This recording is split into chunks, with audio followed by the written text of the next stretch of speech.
Hello again, you're watching France 24. It's time for our international press review in the papers, and Marion Hembest is here today to lead us through the world's newspapers. And Marion, today you're bringing us a US politics special after Barack Obama accepted becoming the Democratic nominee for the White House. That's right, and starting with the American press, the New York Times being one of the papers to analyse Barack Obama's speech and saying that if there were any Democrats who weren't sure if he had the backbone to take on the Republicans, now they should be pretty reassured because his speech was very clear, and it's obvious that from now on his aim is going to be to link McCain to the 8 years of George W. Bush's failed presidency, as he put it. USA Today also talking about the speech and looking at the 6 things that Obama now has to do before the presidential elections. And what are they? Well, a couple pointed out is reintroducing himself. Got to make sure he doesn't think that people don't think he's just a sort of empty superstar, that he's a real politician who's capable. There's obviously this McBush issue as well, as we just spoke about, bringing out the worst things for McCain, trying to attack there, and courting the women apparently. Although he may be ahead in the polls, he's still got to get the support of Hillary Clinton's previous voters, so he still needs that backing as well. All right, if we go on then to the west coast of the United States, Los Angeles Times. That's right. The Los Angeles Times says that although Barack Obama may be able to bring about change to America in the future, he's not the Messiah.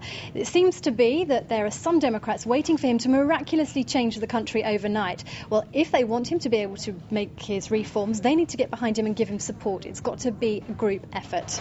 Right, cautious words from the Los Angeles Times, but of course it's not only the American press that's focusing on this story. No, the British press too, and there's a very moving tribute in the Guardian, British newspaper, from Mark Steiner. Very powerful images. He says that his eyes were welling with tears as he wrote the article because he took part in the Civil Rights March in Washington D.C. in 1963 and heard Martin Luther King's famous speech. So he describes seeing Barack Obama be nominated as the US's first black presidential candidate as an amazing moment, and one he wanted to dedicate to all those who fought for freedom and rights in the US.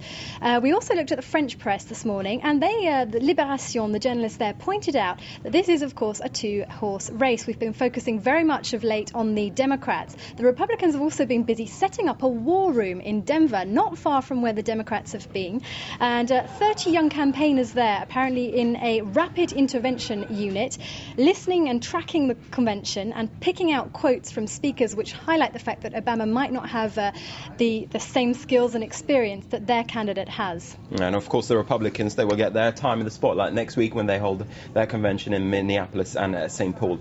Finally, the Democratic convention is now over after 4 days. The best and worst moments from that convention. That's right, and back to the Los Angeles Times for that. They've picked out the highs and the lows, and one of the worst moments down as apparently Obama's rather unfortunate aim when kissing Jill Biden, the wife of his chosen VP Joseph. As we can see there, a bit of awkwardness all around. He got a bit too much of Jill Biden that he was calculating, perhaps. I think he did, yes. Rather an interesting shot.